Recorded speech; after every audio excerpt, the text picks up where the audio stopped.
Hello बच्चों, कैसे हो आप लोग। मैं सुमन मैम।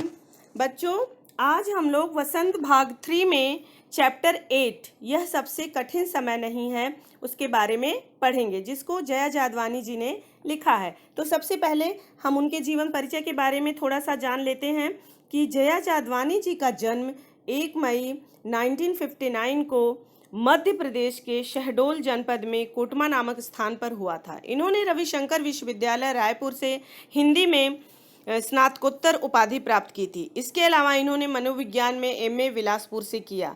ये युवा पीढ़ी की सशक्त कहानीकार के रूप में जानी जाती हैं। बच्चों, युवा पीढ़ी, युवाओं को, जो यंगस्टर्स हैं, यंग लोग हैं, उनको इनकी जो कविताएं हैं उन लोगों को बेटा बहुत सशक्त बनाने की इनकी हर कविता प्रेरणा देती है।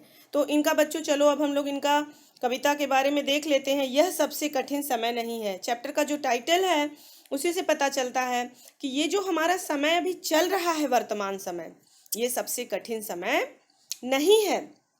अभी हमारे चारों तरफ आशावादी किरणें विद्यमान है। बच्चों, आज का जो ये कोरोना काल चल रहा है, कोरोना महामारी जो फैली हुई है, हमें इसमें निराश होने की जरूरत नहीं है। हमें हिम्मत से अपना बचाव करके उससे लड़ने की जरूरत है और निराश नहीं होना है। इस कविता में यही वो बताना चाहती हैं कि अब भी लक्ष्य को प्राप्त करना असंभव नहीं है। तरह तरह की दवाइयां लोग बनाने में लगे हुए हैं, बस आवश्यकता है तो ईमानदारी से प्रयास करने की। अभी हमें निराश होने की जरूरत नहीं है। तो बच्चों, इसका फर्स्ट पैराग्राफ हम देख लेते हैं कि नहीं, यह सबसे कठिन समय नहीं। अभी भी दबा है चिड़िया की चोंच में तिनका और वह उड़ने की तैयारी में है। अभी भी झरती हुई पत्ती थामने को बैठा है हाथ एक। ये आपका फर्स्ट पैराग्राफ है। तो बच्चों, इसका अर्थ आप देख लीजिए पहले कि कवित्री जो है बच्चों, इस पैराग्राफ में मनुष्य को आशावादी बने रहने की उन्होंने सलाह दिया है। इसके लिए उन्होंने इस पैराग्राफ में अनेक तर्क दिए हैं, अनेक उदाहरण दिए हैं। अब क्या उदाहरण दिए हैं बेटा, देख लेते हैं। नहीं, यह सबसे कठिन समय नहीं है। यह सबसे कठिन समय कहती हैं, संबोधित करती हुई मनुष्य को कहती हैं कि हे मनुष्य, यह सबसे कठिन समय नहीं है, इसीलिए हमें निराश नहीं होना चाहिए। क्यों?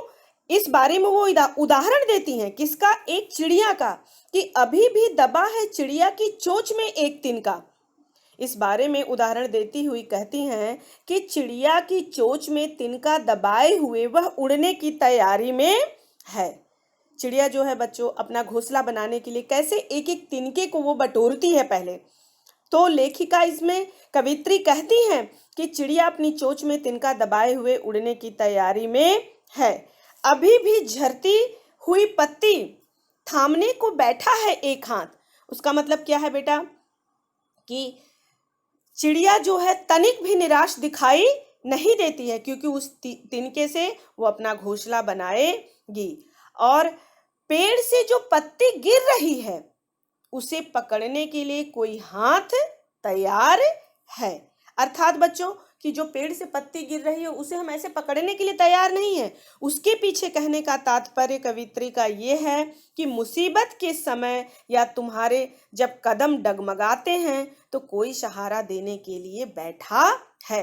अब जब आप मुसीबत में होते हो, आप जब डगमगा जाते हो, दूसरे रास्ते पे गलत रास्ते पे चले जाते हो, तो कोई आपको सहारा देने के लिए तैयार बैठा है। वे तुम्हें गलत मार्ग पे जाने से बचाएंगे तथा अच्छे मार्ग पर आपको लाएंगे। ये हुआ बच्चों आपका फर्स्ट पैराग्राफ। सेकेंड पैराग्राफ है, देख लीजिए। अभी भी है भीड़, अभी भी भीड़ है स्टेशन पर, अभी भी एक रेलगाड़ी जाती है गंतव्य तक, जहां कोई कर रहा होगा प्रतीक्षा।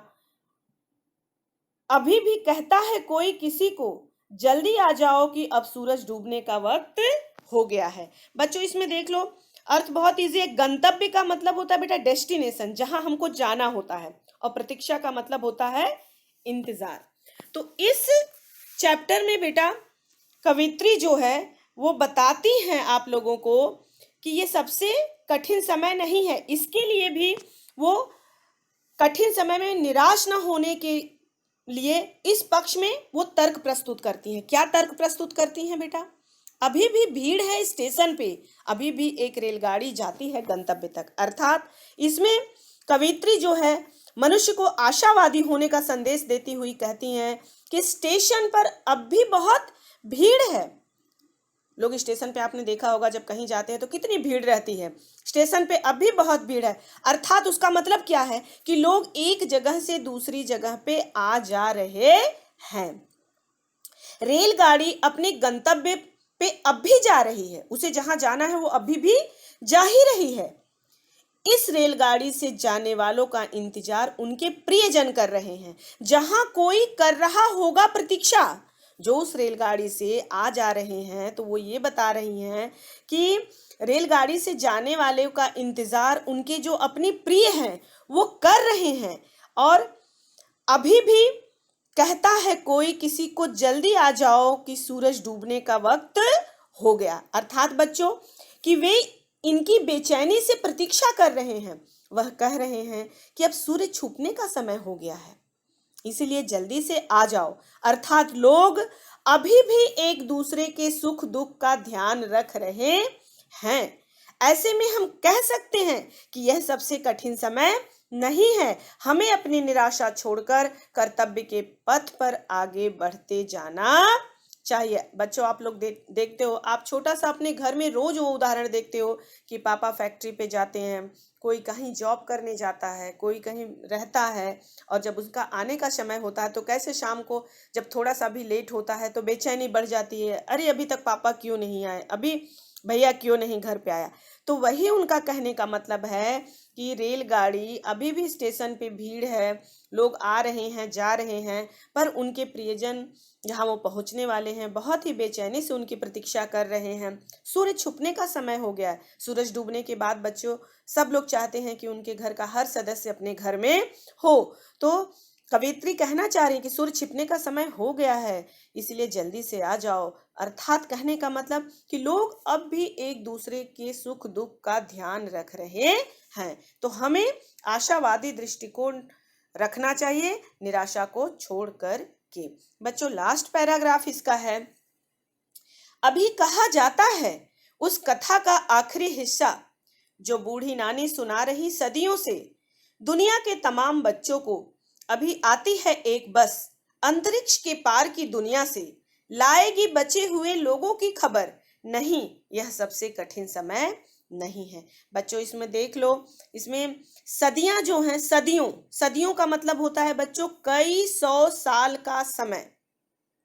सदी मतलब 100, और सदियां हैं, सदियों तो कई सौ साल का समय। और तमाम, दुनिया के तमाम, तमाम मतलब बहुत से, और अंतरिक्ष का मतलब तो आपको पता ही है, आकाश जो होता है।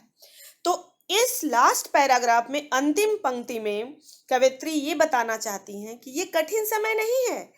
यह बताने के लिए उन्होंने अंतरिक्ष से आने वाली बस का इस पैराग्राफ में उन्होंने उदाहरण दिया है।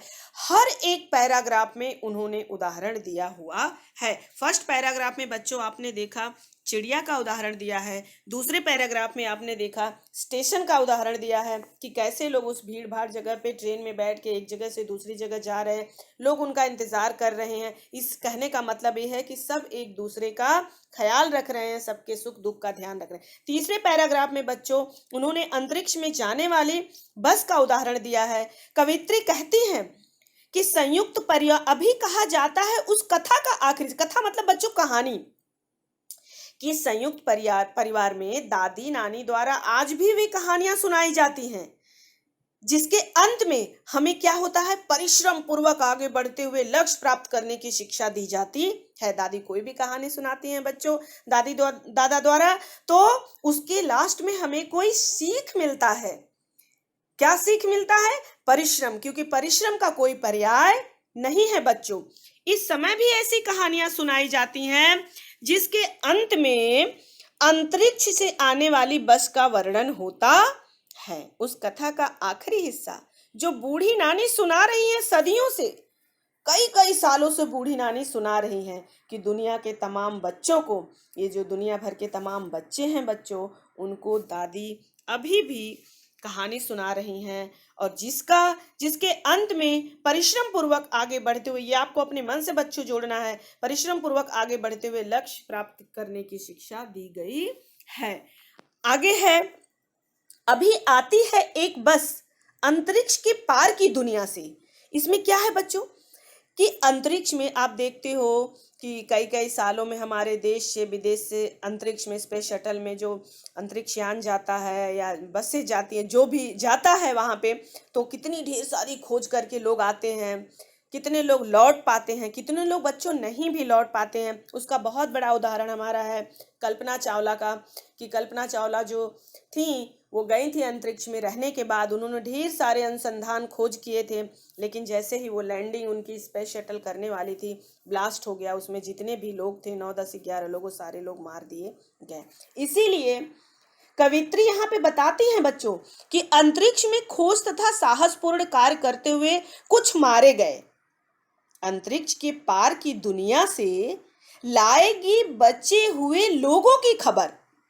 बच्चों जो अंतरिक्ष में खोज करने के लिए, जो साहसपूर्ण खोज करने के लिए कार्य लोग गए हुए हैं, उसमें से आधे लोग तो मार दिए गए हैं, पर जो लोग बचे हैं उनकी कुशलता का समाचार लेकर बस आती है, लाएगी बचे हुए लोगों की खबर आती है। नहीं, यह सबसे कठिन समय नहीं है, मतलब धरती पे रहने वालों को उनका समाचार देती है। जो लोग अंतरिक्ष में जाते हैं बच्चों, जब कोई खोज करके लौटते हैं तो कोई मर भी जाता है, और जो बचा रहता है तो उसकी कुशलता का समाचार लेकर बस आती है और सबको देती है। तो धरती पर जब इतना कुछ हो रहा है तो हम कह सकते हैं कि निश्चित रूप से यह सबसे कठिन समय नहीं है। आज का जो हमारा वर्तमान है बच्चों, कि आज आप ले लीजिए, ये तो ठीक है कि कविता कितने पहले लिखी गई थी, लेकिन आज जो हमारा वर्तमान समय इतना कठिन समय चल रहा है कि कोरोना का, कि ऐसा नहीं कि सिर्फ भारत देश में, पूरी दुनिया त्राह त्राह कर रही है और चारों तरफ ये महामारी फैली हुई है, तो हमें उससे लड़ना है, अपना ख्याल रखते हुए, सोशल डिस्टेंसिंग रखते हुए, अपना बार बार हाथ धोना है, मास्क लगाना है और अपने को बचा करके रहना है। तो कवित्री का ये कहना है बेटा, इस कविता में निहित जो संदेश है वो ये है कि ऐसे विकट परिस्थिति में भी, ऐसे माहौल में भी हमें घबराना या निराश नहीं होना चाहिए, क्योंकि यह सबसे कठिन समय नहीं है। बच्चों, ये हुआ आपका कविता, पूरा चैप्टर पूरा हुआ। बच्चों, आशा करती हूँ कि आप लोगों को अच्छी तरह से ये समझ में आ गया होगा। धन्यवाद।